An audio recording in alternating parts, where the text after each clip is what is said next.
Hey, ¿qué pasa, gente? Soy Michaelis, ¿cómo estáis? Bienvenidos una vez más a mi canal y a una nueva reseña.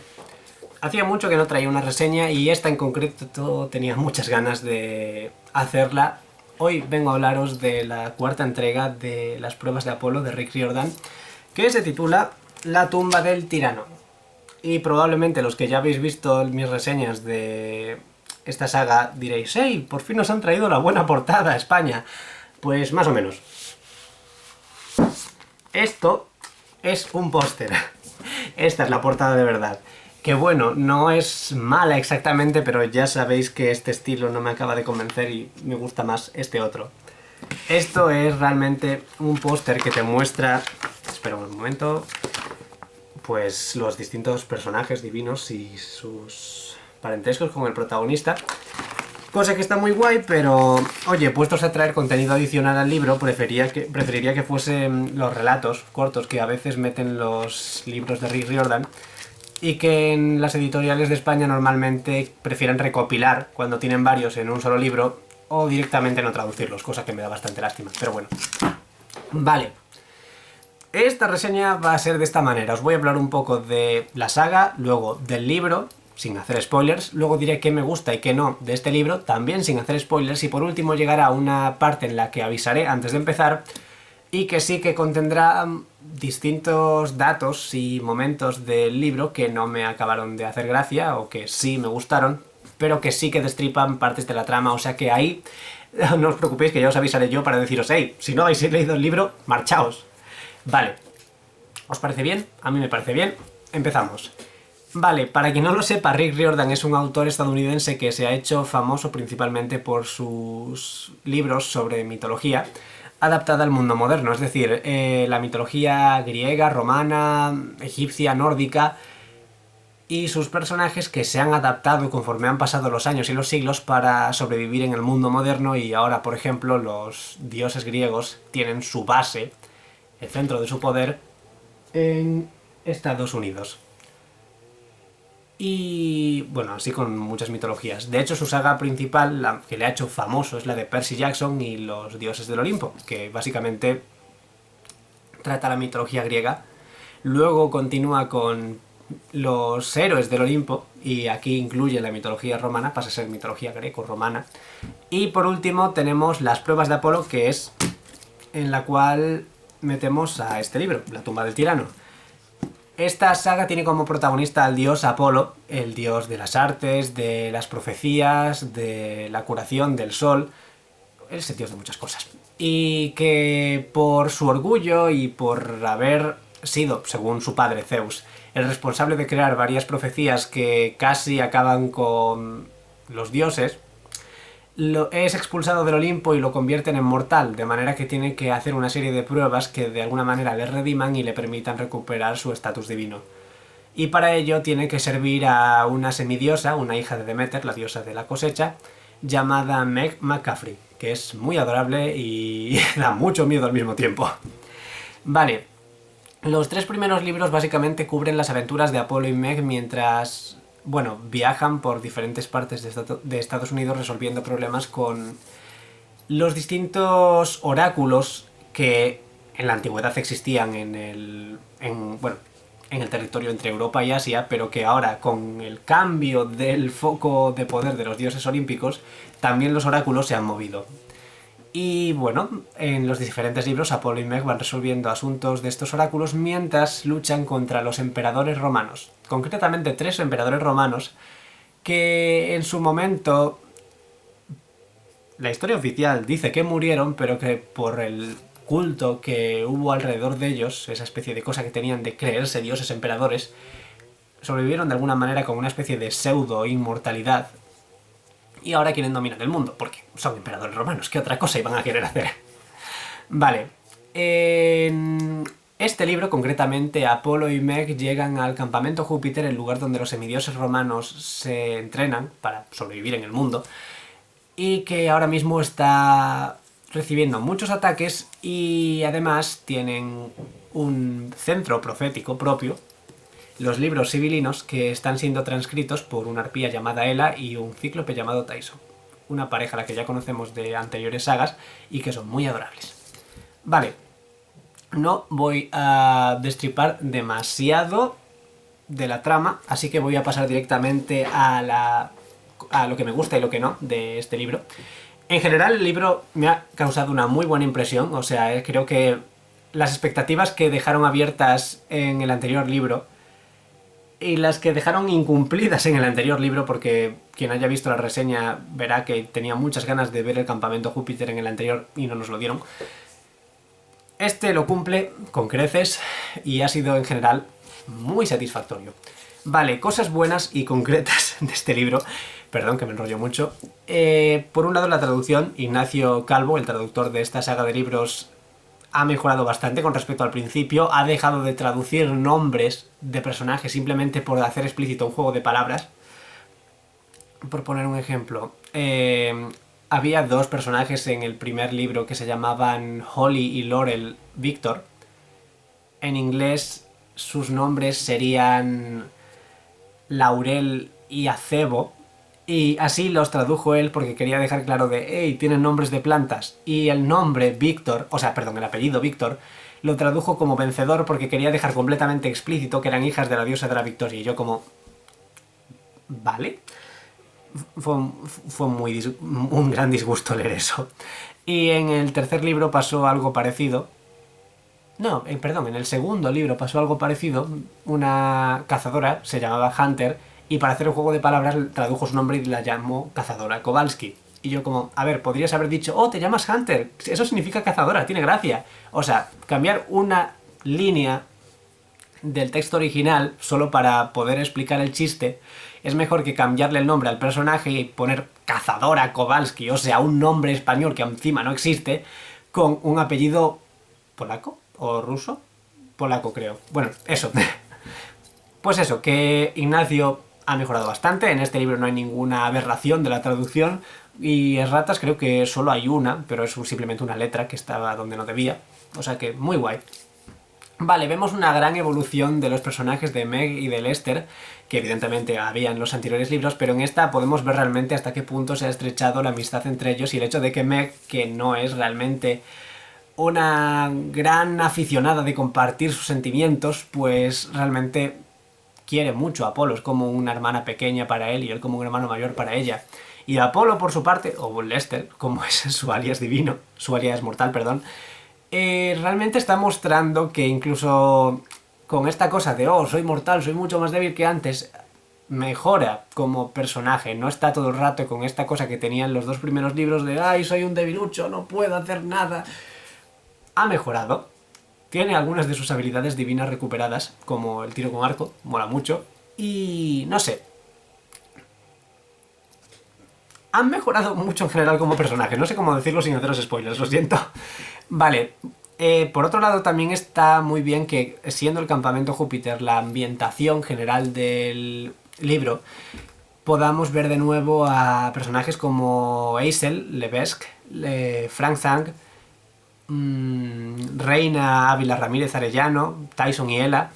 Un montón de personajes que vivían aquí y que conocimos en anteriores sagas, pero que no habíamos visto de nuevo hasta ahora. Y eso me gusta mucho por el hecho de que, no sé, bueno, es una saga en la que Rick muchas veces mete personajes de anteriores libros un poco para la nostalgia, esto de ver a los personajes de nuevo y para ayudar con la trama.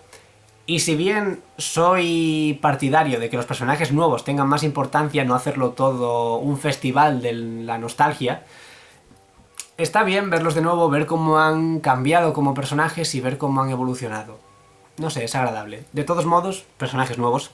Tenemos a Lavinia Asimov, una hija de Terpsícore, la musa de la danza, y que es un personaje fascinante, tiene una personalidad y una actitud bastante refrescante dentro de lo que es el ambiente romano en general, y que además tiene una trama amorosa muy interesante que no destriparé completamente, solo diré que a Lavinia le gustan las chicas.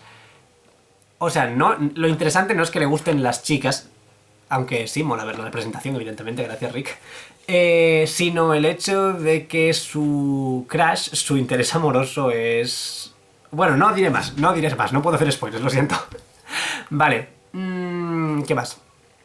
Bueno, el hecho de volver al campamento Júpiter nos permite ver de nuevo el propio campamento, la Nueva Roma, la gente que vive allí y cómo funciona ese territorio tan estricto y militarizado, que bueno, ahora mismo están siendo atacados, pero no sé, mola mucho ver ese ambiente, ver que incluso cuando mencionan a los figurantes, son figurantes que conocemos ya de anteriores sagas, yo que sé, Jacob, Larry, son nombres que conocemos de anteriores libros y mola que Rick se acuerde de eso. Vale, están siendo atacados por, bueno, un ejército de monstruos, y los monstruos de esta saga, los principales monstruos de esta saga son los Eurínomos, una especie de demonios del inframundo capaces de crear zombies. Y bueno, estos monstruos son una gran alegría para mí dentro de esta saga, porque en anteriores libros me quejé de que los monstruos que estaban metiendo eran muy variados, porque con la excusa de que Roma se extendió por mucho territorio, cada territorio tenía sus propias leyendas con sus propios monstruos. O sea, hay más variedad de monstruos, pero me da la sensación de que Rick no se esmeraba mucho en intentar hacerlos monstruosos, sino en meter recursos cómicos. Y claro, ver a un monstruo que no tiene cabeza, pero tiene los ojos dentro del pectoral, y que hace todo el rato chistes y se comporta de manera muy educada, incluso si se está intentando matarte, pues es como, vale, no te tengo miedo, monstruo, porque sé que lo máximo que puedes hacer es hacerle una herida al héroe, no matarlo. Pero claro, pasas de esos monstruos tirando ridículos a una especie de demonio que es capaz de rajarte la garganta y resucitarte de entre los muertos convertido en zombie, pues es bastante impresionante y es una mejora dentro de lo que cabe. Además tiene como este encanto de The Walking Dead que mola mucho. Bueno, perdón, a lo que voy. Monstruos bastante decentes, batallas muy buenas, no destriparé más, ya lo haré en la parte con spoilers, pero no sé, en general la impresión es muy buena. Luego, en cosas que no me han gustado. A ver, por un lado el hecho de que casi nos hablase de Octavio, un personaje de las anteriores sagas, que era un augur, una especie de adivino romano, descendiente de Apolo muy lejanamente y que se encargó de conseguir influencia y poder político en su campamento para atacar al de los griegos. Y además consiguió la bendición de Apolo engañándole y diciéndole que si todo iba bien le iba a construir un gran templo y le iba a dar honores incluso mayores que los de Zeus o Júpiter. Y claro, Apolo, que es un poco ególatra, cuando es un dios, se los concede todos estos favores. Y esta es una de las razones por las que Zeus lo expulsa del Olimpo, por el hecho de haberse subido tanto. El hecho de que fuese uno de los motivos por los que Apolo se ha vuelto mortal y que Apolo viaje justo al sitio donde Octavio vivía, donde Octavio le engañó y donde la familia de Octavio vive, en cierto modo está desaprovechado en el sentido de que casi no le mencionan y ni siquiera hablan de la familia de Octavio, que supuestamente es la más influyente de la Nueva Roma. O sea, no sabemos ni el apellido de Octavio. Podría haberse aprovechado un poco. Vale, el hecho de volver al campamento quiere decir que vemos un poco cómo funciona, quiénes lo componen, y te das cuenta de lo... O sea, yo me había dado cuenta ya cuando leí varios libros antes el héroe de Neptuno, perdón, el hijo de Neptuno, que es el primer libro de los héroes del Olimpo en el que vemos por primera vez el campamento Júpiter. Es el segundo libro de esa saga, pero el primero en el que vemos el campamento Júpiter. Y en ese libro, pues ya te muestran que realmente, mientras que el campamento mestizo, el campamento de los griegos, se encarga de entrenar a niños y adolescentes para que los monstruos no se los coman, el campamento Júpiter directamente les da una formación militar bastante impresionante, pero en el sentido de que hasta tienen cargos antiguos romanos como centuriones, pretores, que se encargan de controlar todo este tinglado. Y claro, mola mucho, pero al mismo tiempo es como, o sea, realmente tienes un ejército que está formado por niños y adolescentes y tus líderes militares y políticos, entre comillas, también son niños y adolescentes. O sea, ponle que matan a todos los adultos que viven ahí y tu siguiente líder militar sería que un niño de 11 años. No sé, me pareció un poco... O sea, sí, tiene sentido dentro de la convención y el mundo que ha creado Rick Riordan, pero claro, lo miras desde fuera y es un poco impresionante. Vale, con respecto al funcionamiento del campamento Júpiter, cuando digo que este sitio es un sitio donde viven semidioses, es cierto, pero también viven descendientes de semidioses, es decir, ahí todos los que viven allí son... O sea, son humanos, son personas, pero todos tienen algún ancestro divino, ya sea lejano o ya sea su padre o su madre. Esto quiere decir que todos ellos tienen una especie de tatuaje romano en el que con un símbolo indican cuál es su ascendencia divina. Y dado que tienen literalmente un indicador físico que demuestra que descienden de un dios, me pareció un poco desaprovechado que no indicasen esto. En el sentido de que en el campamento mestizo Apolo va paseando y dice: oh, mira, por ahí va esa chica, Holly, la hija de Nike, la diosa de la victoria. Y lo sabe porque es una chica que parece muy atlética, por ejemplo. Pero en el campamento Júpiter, donde todos los legionarios oficiales tienen un tatuaje que dice quién es su ancestro, nunca hemos visto que, yo qué sé, dijese: oh, mira, por ahí va Hank. Hank tiene un tatuaje con una llave y una antorcha. Debe de ser hijo de Hécate, por ejemplo. No sé, me pareció que se podría haber aprovechado un poco ese recurso, pero, o sea, no es malo, es simplemente un pensamiento que tenía. Y con respecto a la ascendencia de ciertos personajes, hay un personaje que se llama Pranjal. Esto no es ningún spoiler, es simplemente un personaje random que aparece en un momento y que dice ser hijo de Asclepio, el dios de la medicina.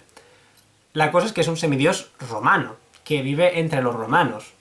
Entonces, me extraña que teniendo Asclepio un nombre romano, Esculapio, no dijesen que es hijo de Esculapio directamente. Lo único que se me ocurre es que fuese un semidios griego, pero que virtualmente acabó trabajando con los romanos. Y entonces dice: pues sí, soy el trabajador, el médico que trabaja aquí con los romanos, pero soy hijo de un dios griego. No sé, pensamientos que tengo. Vale, con respecto a los antagonistas que aparecen, están bien, dan mucho miedo, son muy crueles y todo este rollo, pero tengo un par de quejas sobre ellos. En primer lugar, que los emperadores que aparecen en este libro, diría que como aparecen tan poco, realmente no se les desarrolla mucho en cuanto a que muestren su tipo de personaje. Es decir, conocemos a los dos que aparecen, conocemos cuál es el pasado que tienen con Apolo, pero no lo demuestran excesivamente dentro del libro. En el sentido de que no tienen tanto desarrollo porque aparecen poco. No quiero explicarlo más porque no quiero hacer spoiler, es muy difícil hacer esto a veces, lo siento. Y bueno, con respecto a Tarquinio, bueno, la otra amenaza de este libro es un antagonista que, bueno, por un lado da mucho miedo, es muy impresionante, pero por otro lado explican muy poco de por qué está aquí. Es decir, sabemos desde el anterior libro que Tarquinio era un rey romano, un tirano, que tenía una tumba por ahí, y Apolo dice: bueno, tendremos que encontrar la tumba, no sé qué, no sé cuánto, y claro, encuentran la tumba, encuentran a Tarquinio, pero no explican por qué Tarquinio está ahí. Dice: he sobrevivido durante miles de años. Y yo digo: vale, o sea que cuando te moriste, te convertiste en una especie de lich, una especie de demonio extraño, pero no dicen por qué. O sea, así como con los emperadores sabemos que sobrevivieron porque tenían un culto propio y una especie de sustento de divinidad que les mantenía vivos, en el caso de Tarquinio no fue el caso. Nadie adoraba a Tarquinio como un dios, ni le dio algún tipo de bendición para que siguiese vivo, que sepamos. Ahí está la cosa, no lo explican. Y bueno, no sé, echaba un poco en falta esa justificación. Vale, ahora, si habéis llegado hasta aquí, viene la parte con spoilers. Lo primero de todo, el libro me ha gustado mucho. Sí. Pero ahora voy a decir aspectos del libro, de la trama, destripadas, que me han gustado y que no. Así que si habéis llegado hasta aquí y no queréis llevaros spoilers, podéis marcharos. 1, 2, 3, ¿os habéis ido ya? Vale. Vale, cosas que me han gustado de la trama, destripadas. Vale, una de las cosas que tienen que hacer Apolo y Meg para... bueno, para invocar a un dios que les ayude durante las batallas es encontrar al dios Silente, el dios del silencio, y a la Síbila de Cumas. Bueno, o sea, una profetisa que fue la que escribió los libros sibilinos originales.